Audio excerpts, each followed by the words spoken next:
بسم الله الرحمن الرحيم كل وناكسن داوديال كسو دوادا برنامجka bandhiga HBN barnaamijkan maanta gabi ahaanba waxaynu ku soo qaadanaynaa warbixin xasaasi ah oo majalada Foreign Affairs ee laga leeyahay waddanka Mareykanku ay qortay oo ciwaan ay uga dhigtay sida xuutiga ugu suurta gashay inay ka baradheereeyaan Mareykanka dowladda Mareykanka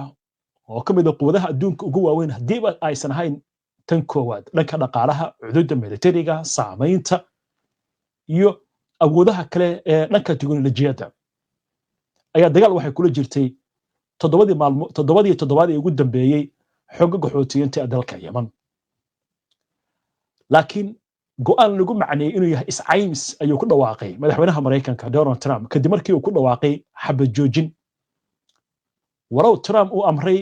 duqeymaha ka dhanka xuutiga bishii March ee sanadkan waxaa ka sii horeeyay weerar xulafada Mareykanka iyo Britain ay ku hayeen xuutiyiinta tan iyo bishii January 2024 laakiin waxa leeyahay ilaa iyo toddobadii ugu dambeeyay xoogagga xuutiyiinta weerarada ka dhanka ah ee gantaalaha lagu garaacay waxay ka badnaayeen intii ka horeysay muddo ku dhow sanad oo Mareykanka iyo Britain ay duqeynayeen waxaasi oo idil ayuu taagan yihiin madaxweynaha Mareykanka wuxuu qiray xuutiga inay u adkaysteen wixii lagu dhigay ama lagu garaacay ha noqoto diyaaradaha dagaalka madaafiicda laga rido maraakiibta iyadoo markaana uu tilmaamay geesinimo inay leeyihiin haddaba wargeyskan Mareykanka ka soo baxa xogtan oo qoray ee xasaasiga ayaan barnaamijkan ku eegay maxamed maxamuud caddi ayaa soo akhriyay warbixintan ay qortay jariiradda Foreign Policy maxamed bar hadda inooga waran xogtan oo mid ka mid ah wargeysyada ugu afka dheer Mareykanku uu qorayo kadib 2 bilood oo ku dhawaad ah oo duqeyn xagga cirka ah oo in ka badan 1000 bartilmaameed uu Mareykanku beegsaday gudaha waddanka Yemen ayaa waxa uu dhammaaday weerarkaasi si lama filaan ah siduu ku bilowdo kale inkastoo kooxda xuutiyiinta ay weli awood leeyihiin ay khatar ku gelin karaan dhaqaalaha caalamka madaxweynaha Mareykanka Donald Trump ayaa ku dhawaaqay in ururkan xuutiyiinta aynan doonayn inay dagaalka sii wadaan iyadoo dowladda Mareykankuna ay ayadana ilaalinayso ballankeeda joojinayso inay duqeyso xuutiyiinta dhanka kale wasaaradda arrimaha dibadda ee xuutiyiinta wasiirkeeda arrimaha dibadda Badr bin Hamid al-Busaydi ayaa xaqiijiyay kuna qoray bartiisa X in waddankiisa uu dhexdhexaadiyay xabad joojin dhex martay ururka xuutiyiinta oo aan dowlad ahayn iyo dowladda Mareykanka labada dhinac ayaa isku afgartay inaynan isbartilmaameedsanin ayuu hadal ku soo koobay inkastoo xuutiyiinta ay weeraradooda ay beegsanayeen maraakiibta caalamiga ee badda cas maraysa ee waxtarkooda aad u weynaa haddana gaar ahaan weerarada ka dhanka Israa'iil ayaa warsidahani waxa uu sharaxayaa warbixin dheer oo uu qoray Longley Alley in heshiiskaasi uu nan xakameynin falalka xuutiyiinta ee ka dhanka ah waddan kale oo aan dowladda Mareykanka ahayn waxaa la sabeebayaa Israa'iil waa gartay marka warsiduhu muxuu ka yiri arrinkaas ku aadan in Israa'iil aysan qayb ka ahayn heshiiskan xabad joojinta sababtoo ah Mareykanka markii hore wuxuu u galay weerarkan waxay ahayd xuutiyiinta ku dhawaaqay inay go'doominayaan Israa'iil bacdaba ay go'doomisay Mareykanka Gaza laakiin Joe Biden uu soo tafaxaytay hubkan u qaatay sida uu difaaci lahaa Israa'iil marka Foreign Policy halkaas maxay ka yiraahdeen waxa la sheegay inay tahay wax lala yaabo oo aan maangal ahayn in Israa'iil iyo maraakiibta lagu xiriirinayo Israa'iil inay qayb ka ahayn heshiiskan xuutiyiinta iyo Mareykanka ay gaareen la shaaciyay aqalka cad ee Mareykanka ayaa go'aankan qaatay kadib xaqiiqada ah in xuutiyiinta mowqifkooda uu nin isbedelayn marnaba ilaa iyo markii maamulka Mareykanka uu bilaabay inuu dagaalkan dardargeliyo bishii March 15keeda halka dowladda Mareykanka ay howlgallo aad u xoog badan ay bilowday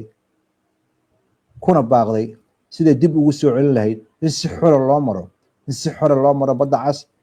iyo in dib loo abuuro in dowladda Mareykanka iyo Iiraan la cabsi geliyo iyo ururada gacan saar kala leh ayaa xuutiyiinta waxa ay si toos ah u bartilmaameedsanayaan Israa'iil iyo maraakiibta lagu xirinaya Israa'iil halkii awl ay ka beegsanayeen maraakiibta Mareykanka. Tanna waxa ay muujinaysaa in ay sii wadi doonaan howlaha ay wadaan ilaa iyo Israa'iil intay soo afjarayso dagaalka dhanka Mareykanka Gaza. ilaa iyo intii uu bilowday ololaha military ee Mareykanka ee ka dhanka xuutiyiinta iyo hogaamiyaasha xuutiyiinta waxa ay si cad u sheegeen inaynan marnaba joojinaynin weerarka maraakiibta Mareykanka haddii dowladda Mareykanka ay joojin weyso duqeynta ay Yemen ku qaadayso. Sidoo kale in ay wadi doonaan inay Israa'iil weeraraan. hase ahaatee Trump ayaa bishii May 6deedii heshiiskan galay. afhayeen u hadlay xuutiyiinta oo la yiraahdo Maxamed Cabdusalaam ayaa ku celiyey mowqifka uu madaxweynaha Mareykanka sheegay. waa gartay maxamed dhinaca kale marka laga eego waxa la leeyahay khasaaraha Mareykanka soo gaaray faahfaahin dheeraad ah ayaa ka soo baxaysa waana khasaaro balaaran baa leeyahay marka halkaas maxay xogtu ka sheegaysaa wixii ka dambeeyay howlgallada Mareykanka ee ka dhanka ah xuutiyiinta ayaa la sheegay inay ku baxday lacag ka badan $2 bilyan waxaana dhici lahayd inuu muddo dheer socon lahaa howlgalka ka dhanka xuutiyiinta awoodooda militariga iyo xabajoojintan hadda waxay u adeegaysaa in la adkeeyo mowqifka rasmiga ah sida lagu tilmaamayo heshiiskan waxa uu guul u yahay Yemen marka laga gudo Trump inuu ku andacoonayo in xuutiyiintu ay isdhiibeen. xabajoojintan ayaa Trump maamulkiisa waxay siinaysaa in si dhaqso ah uu soo afjaro mid ka mid ah howlgallada ugu dhibka badan maxaa yeelay duqeyntan ma aha kaliya mid lacag badan ay ku baxayso waxa iyadana ay muujinaysaa cabsi ah in dowladda Mareykanka uu dagaalkan uu ku noqdo dagaal dheeraaday oo ma dhamaata ah oo bariga dhexe ka dhaca sida uu hore u sheegay madaxweyne ku-xigeenka Mareykanka JD Vance iyo xubno ka mid ah maamuladiisa oo ayagana diidanaa in dowladda Mareykanka ay dagaalkan sii wado waxaana lagu sheegaa inay wadaan in dowladda Mareykanka go'doomiyaan dadkaas. waa gartay maxay tahay marka waxyaabaha warsiduhu uu leeyahay arrintan waa tilaabo wanaagsan oo uu soo dhaweynaya maamulka Trump waa ku saxan yahay buu leeyahay inuu isku dayo sidii uu xal u heli lahaa dagaalkan qiimaha badan iyo lacagta badan ay ku baxayso iyo weerarkan xagga cirka ah ee ma dhamaatada ah khiyaaraadka uu doortay madaxweynaha Mareykanka ayaa waxaad moodaa baa leeyahay in uu yareynayo khasaaraha iyadoo dowladda Mareykanka ee hadda ay xulafadeeda gobolka gaar ahaan Saudi Arabia ay wada tashi iyo iskaashi ay yeelanayaan sidii kooxaha Yemen jooga ee dhib wadayaasha ah ee gobolka wax looga qaban lahaa. dowladda Mareykanka ayaa waxay taageeraysaa golaha ammaanka ee qaramada midoobay iyo dhexdhexaadiyaasha Cumaan iyo xulafadeeda gobolka jooga iyo meelo kaleba sida loo leexi lahaa in xal siyaasadeed laga gaaro arrimaha siyaasadda ee Yemen loona xakameeyo awoodda militariga ee ballaaran oo ay leeyihiin xuutiyiinta iyo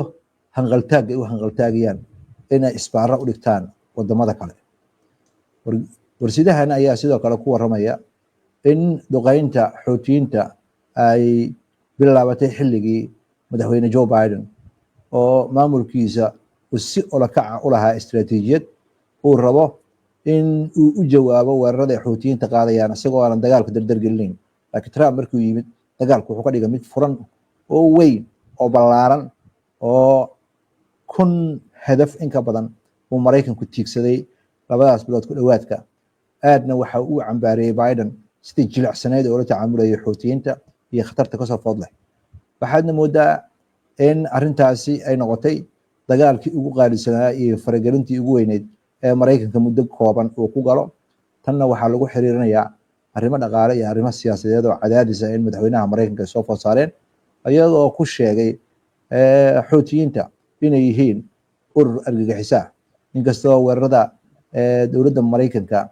aynan wax badan ka bedelin awoodii iyo xisaabaadkii militariga ee xuutiyiinta haddana xirfadda Mareykanku isticmaalay ayaa leeyahay ujeedadii kastoo laga lahaaba qiimaheeda iyo khasaaraheeda ayaa batay waxaana dhici karta in ay imaan lahayd in askarta maraykanka lagu laayo dagaalkaasi, taasoo dhalinaysa in waxyeelo ay ku timaado kaabayaasha rayidka ah iyo dadka rayidka ah. maraykanka isagoo waxaas dhan ka baaqsanaya ayuu qaatay heshiiskan. waa gartay, waa yahay. muxuu ula jeedaa warsaduhu markuu leeyahay istaraatiijiyad habowday ama qaldantay? dowladda maraykanka ayaa waxay xadidi kartaa howlgalkeeda military, waxayna taageeri kartaa waddo lagu gaaro heshiis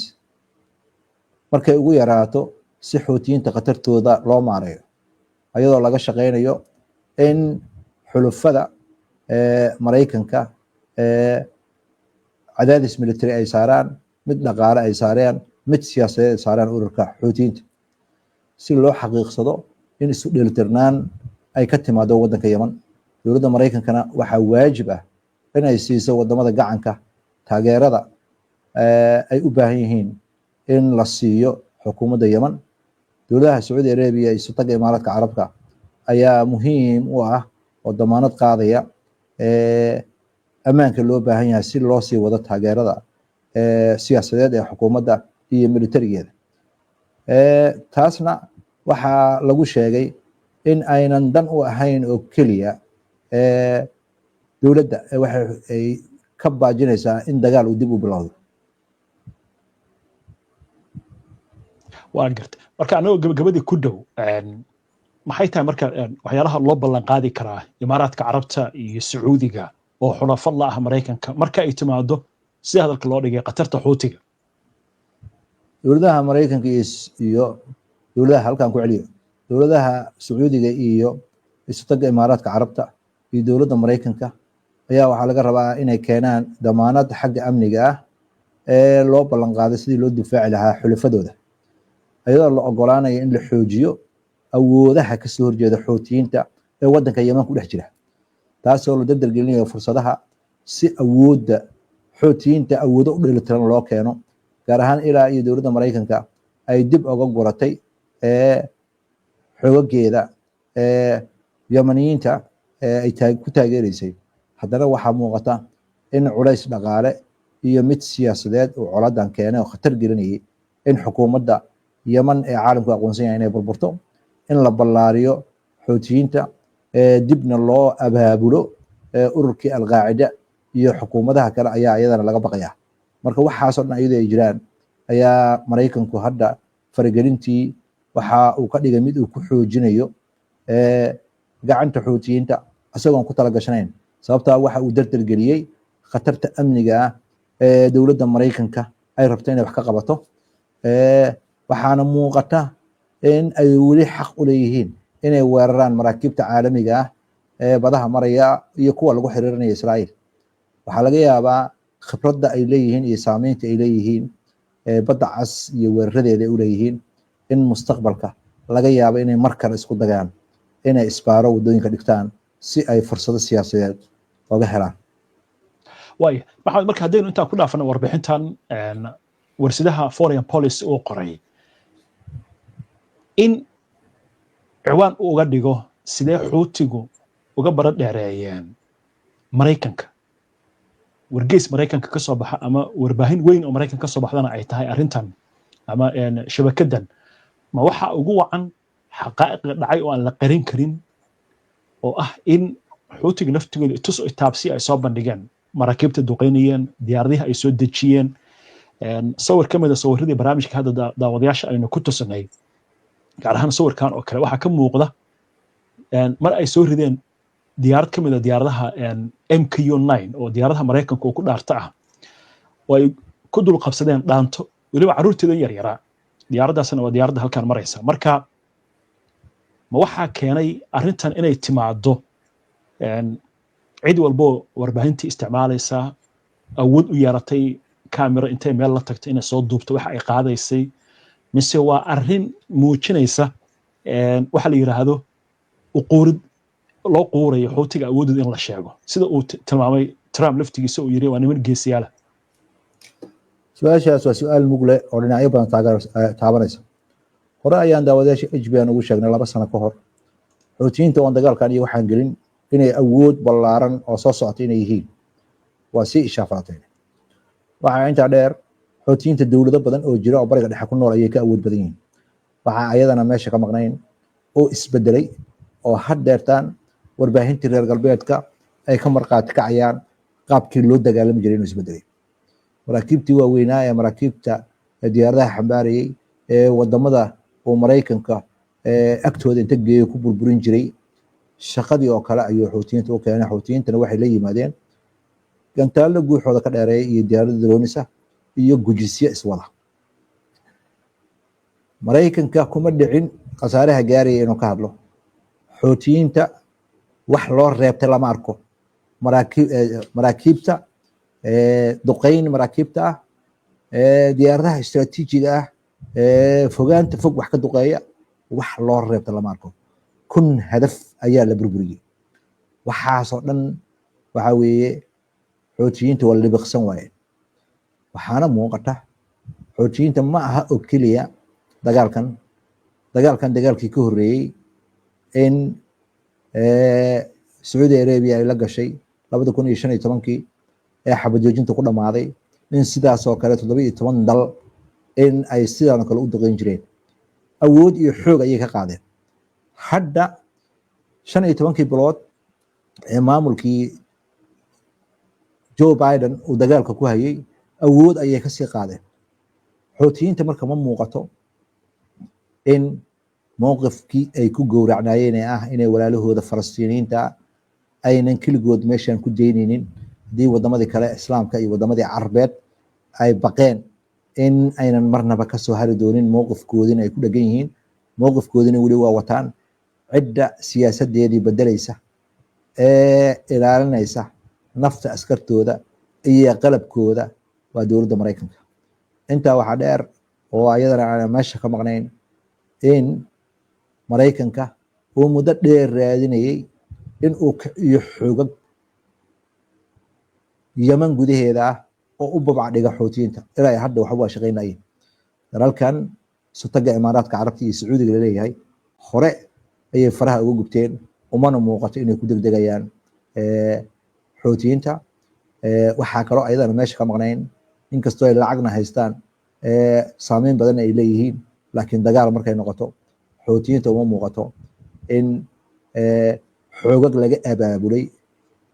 wadanka yemen gudihiisa inay u babacdhigi karaan, ayagoo haddaba sida uu warsidaan hadalka u dhigaya beredheereeyey maraykankii oo awoodda ugu ballaaranahayd. cidda kale ay ka xishoonayaan ama ka gabanayaan waa tee. marka maraykanka danihiisa dhaqaale ayuu fiirsanayaa.